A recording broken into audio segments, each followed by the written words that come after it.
Can head injury be the only cause of schizophrenia? Have you ever wondered if a head injury could be the sole reason someone develops schizophrenia? It's a question that many people ask, and it's important to get the facts straight. Schizophrenia is a complex mental disorder. It has many contributing factors, including genetics, environment, and brain development.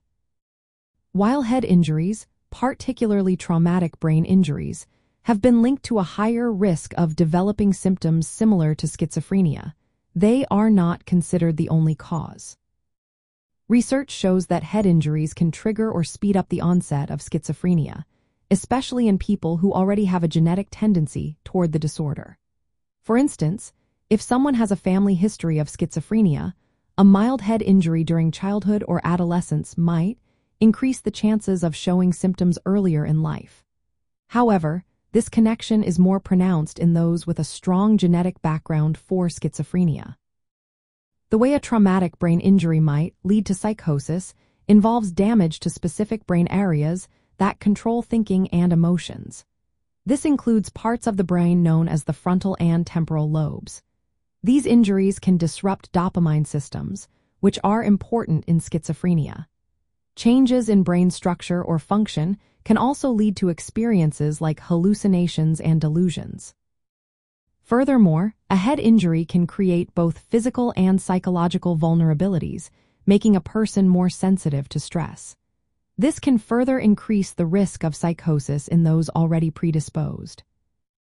It is essential to differentiate between psychosis that follows a head injury and primary schizophrenia. Psychosis that occurs after a traumatic brain injury usually has fewer genetic risk factors.